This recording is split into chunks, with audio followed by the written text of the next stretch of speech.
ভেবেছিলাম সব ঠিক হয়ে যাবে, কিন্তু সুস্মিতা সব্যসাচীর ডিভোর্স নিয়ে অবশেষে মুখ খুললেন সায়ক। টেলিপাড়ার এক জনপ্রিয় মুখ অভিনেতা সায়ক চক্রবর্তী, যিনি পেশায় একজন নামী ইউটিউব ব্লগার। অভিনেতা সায়কের বর্তমান অবস্থাও খারাপ ভালো মিশিয়ে চলছে। যেমন কিছুদিন আগে তার দাদা সব্যসাচী চক্রবর্তী এবং বৌদি সুস্মিতা রায়ের বিচ্ছেদ হয়েছে। সেই খারাপ সময় কাটিয়ে আবার ভালো সময় এসেছে। সদ্য নিজের জমি কিনেছেন সায়ক। নিজের সবকিছু ব্লগিং এর মাধ্যমে তুলে ধরলেও দাদা আর বৌদির ঘর ভাঙার খবরটা কখনোই আগে থেকে আঁচ দেননি। সুস্মিতা সায়কের বৌদির চেয়ে আগে বন্ধু, খুব ভালো বন্ডিং ছিল তাদের মধ্যে। তাই সায়ক চায় দুজনেই যেন ভালো থাকেন তারা।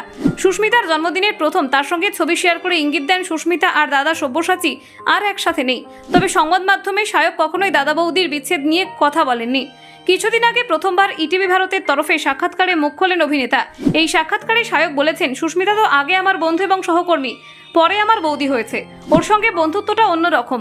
এতদিন অনেকেই আমাকে ওদের নিয়ে অনেক কথা জানতে চেয়েছে, আমি চুপ থেকেছি।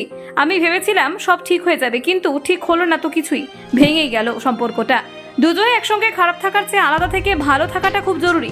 দিনের শেষে আমাদের ভালো থাকাটাই আগে দরকার। তাই ওরা আলাদা হয়ে যদি ভালো থাকে তো থাকুক।